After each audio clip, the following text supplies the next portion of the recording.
baby.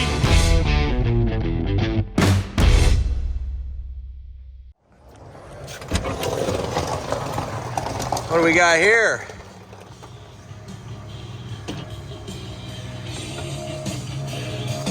What are you rolling to?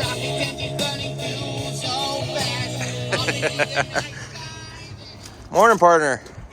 Morning, buddy. What saws you bring? Faithful.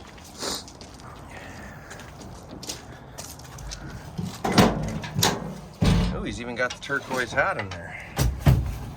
Oh, yeah. How many years you had this thing now? Oh, 4. Wow. 4 years.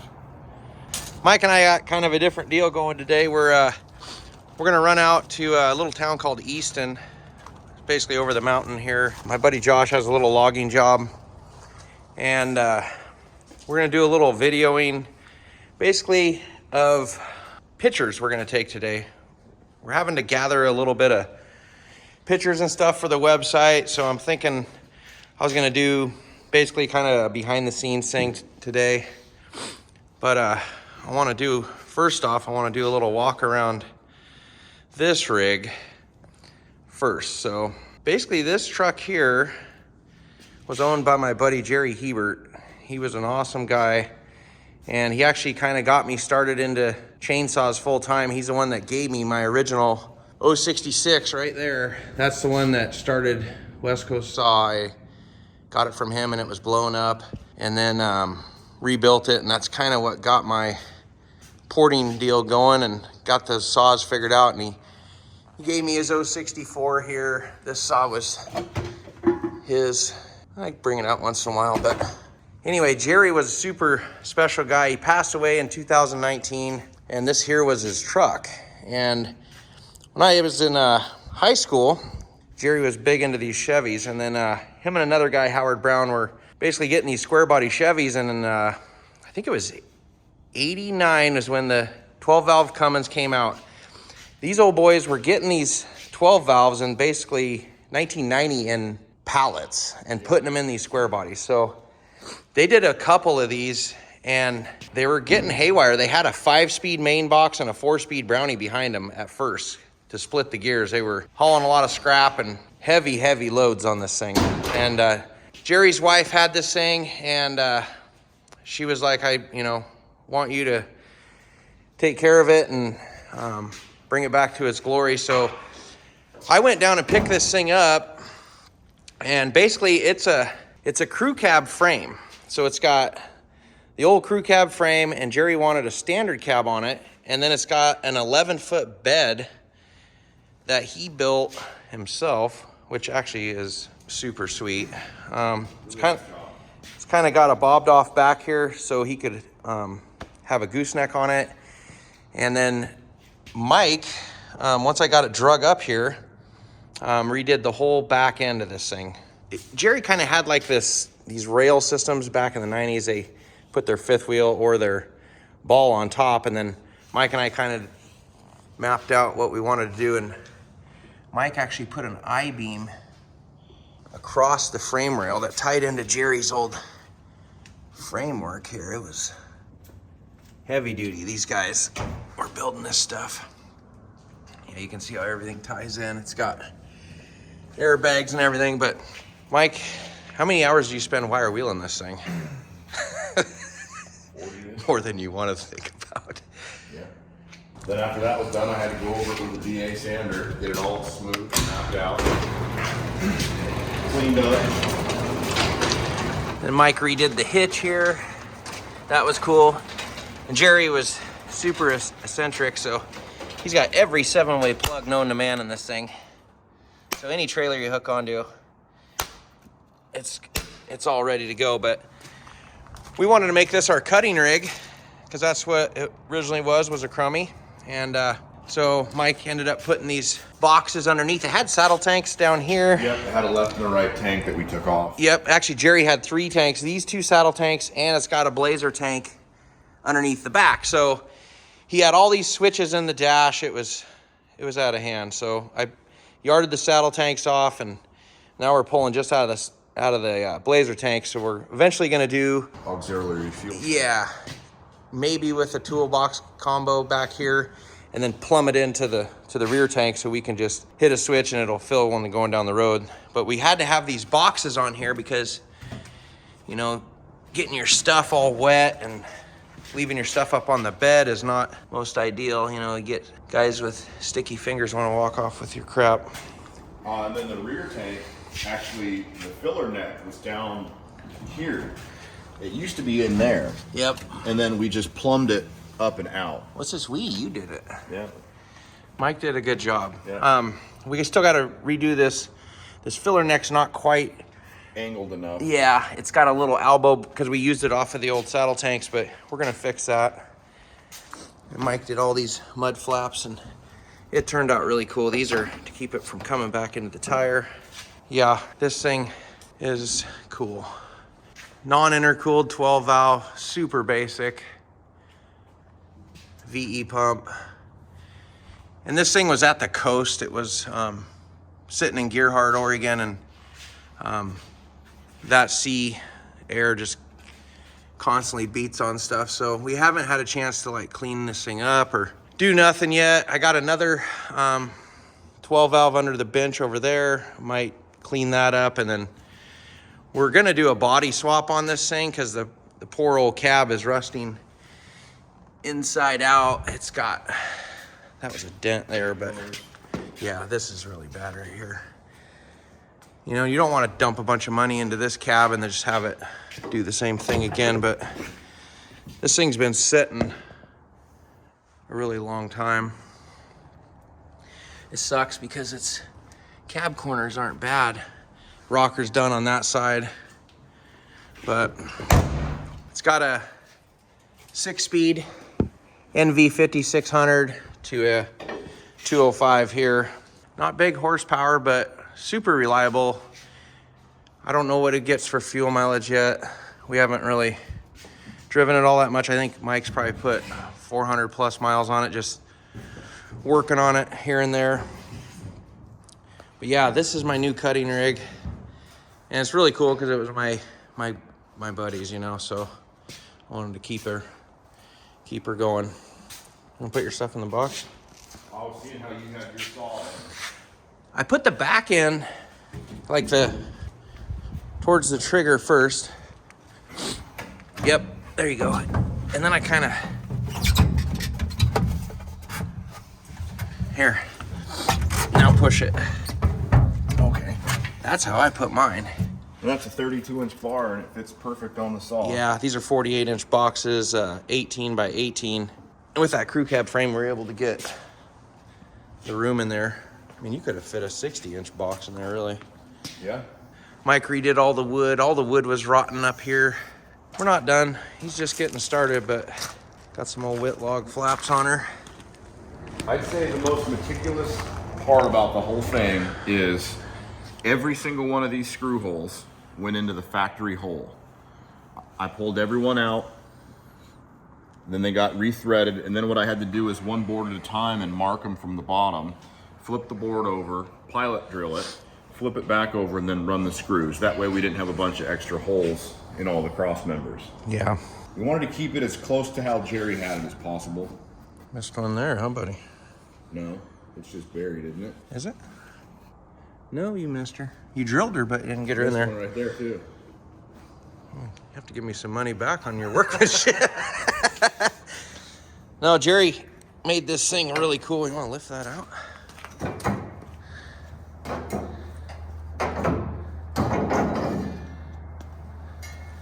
Super sweet. And then all the side rails are threaded and tapped from under the stake pockets. So Yeah. you grab that rail and shake on it. Yeah, he's got it coming down, and then these are threaded inside, and then there's a bolt that runs up through the pocket that basically sucks this thing down to the, I mean, you can't even. Yep. But everything But they are unbolts removable. right there.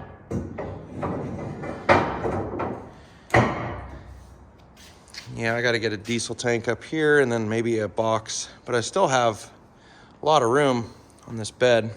Want to fire her up, Mike? She's probably going to smoke. You might want to move your Ranger so we can get her out of here. Oh, great. She ain't running?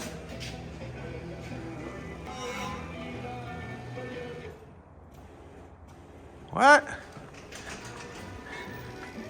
So Mike and I figured out that the wire going down to the starter doesn't have any power. So we think that the module in the column is bad. So he's gonna arc the starter. Let's see here. Tell me when to turn the key on. Okay.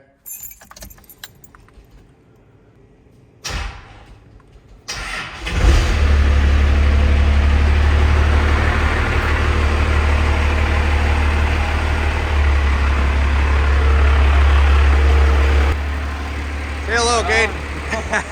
You got it. We're in business. I think it's that module under the column.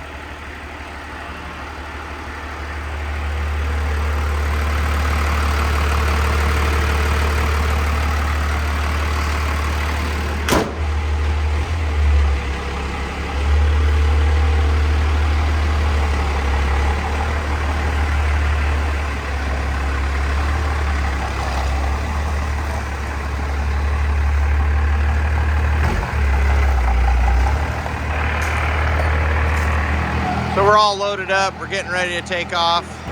Really a bummer. I got to pull the ignition out of this thing now, but that's what's cool about these old trucks. You can just get her with a screwdriver. The old D7.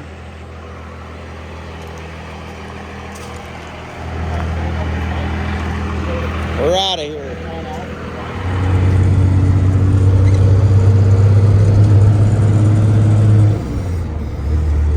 I was getting a little worried that we were gonna have to leave this old girl. And that ignition didn't go. Yep. Not today. How did that happen? Oh, that was just Jerry messing with me, probably.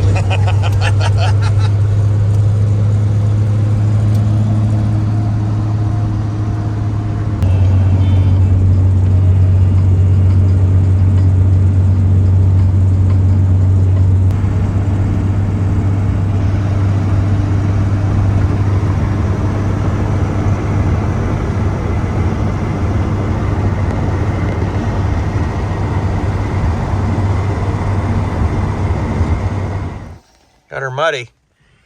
So we made her up to the landing here. And guess what?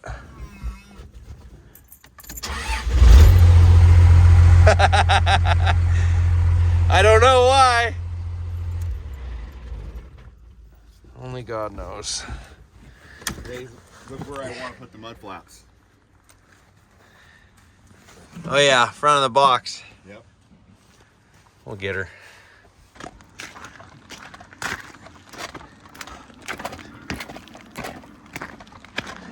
We made it up here.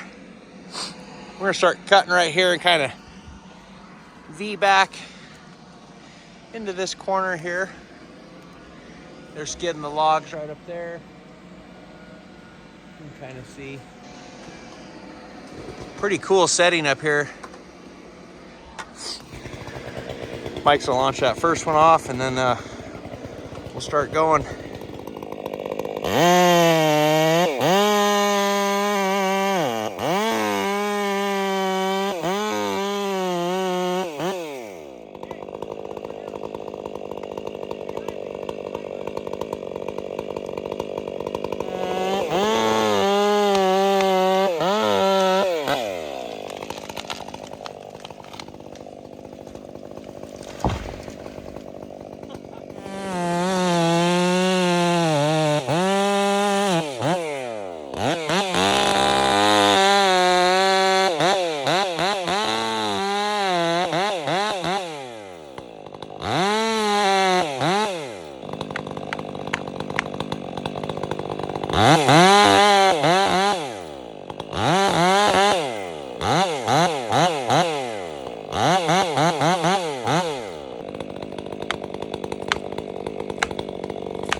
Kind of nice breaking them off the edge here. What a cool view. Yeah. I didn't know that old D8 had a grapple in the back. No, it's a ripper. I think. That's a grapple. No. I think the D5's behind it, the grapple dozer. Oh. Okay. The 8's got ripper. That makes sense. All right. I'll pick a couple more off the end here.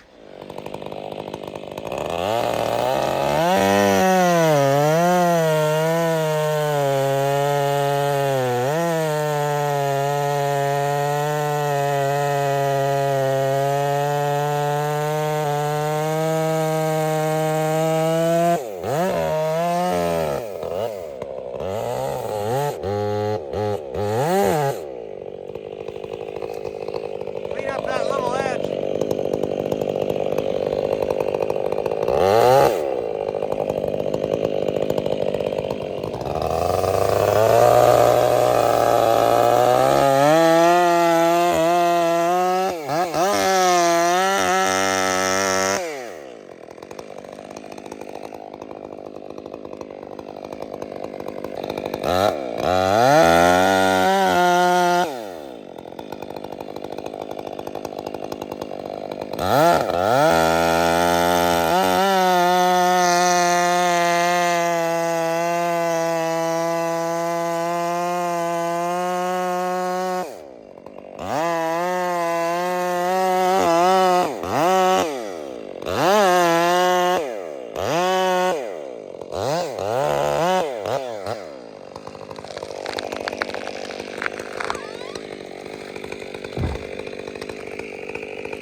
Back in the saddle, baby.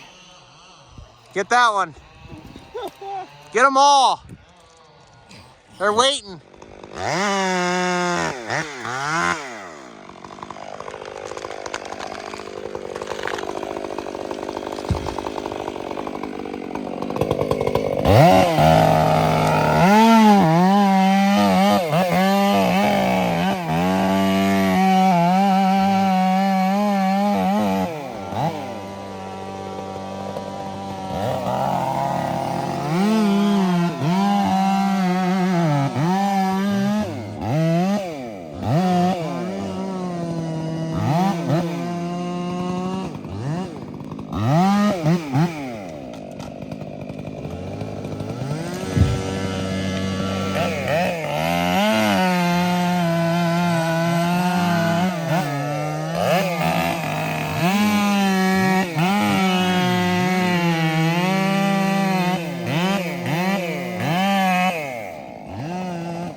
Nice. Oh, even a bonus. Wow. Perfect. That's why you don't stand downhill, Cade. Totally. Man, that's Look at that lay. What do you think, mustache? Couple more? Yeah, we'll cut our way out. Cut all the way back to my house. Over the mountains and through the woods. Cade, why don't you go cut that big cottonwood? You think they'll be happy with me? No. No, they'll. Care, but then they gotta clean it up. They're not gonna be happy with you, Cade. Mike's going for the Gordy lunch special, the top ramen beef flavor. Right there. Look at that. It's like a pizza in the woods. How is it? Great. Gourmet, huh? Some gourmet stuff. Man, I usually flake some of that off. That's a lot of salt. Oh yeah. Well, I'll go grab my saw, pack you it off the doing? hill here. What do you do? Go and get stuck? Is he stuck? Trying to grab a log or something?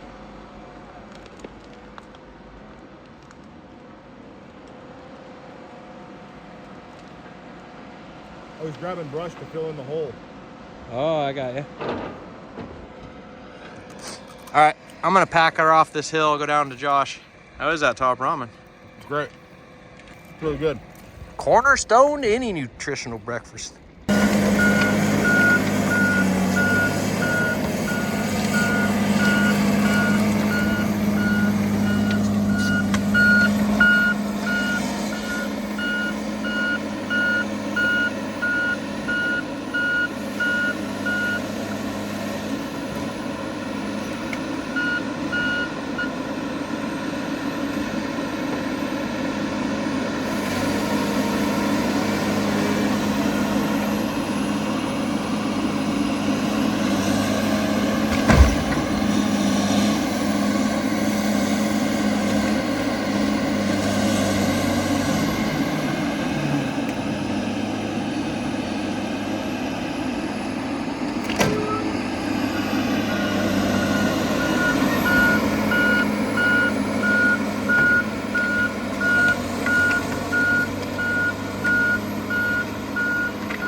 Well, we're back at the truck now, all done. Taking our little video there for the website and stuff, but thank you, Cade, for coming out with us. You got it. Thanks, Mike. Pleasure to be here. See you guys on the next one.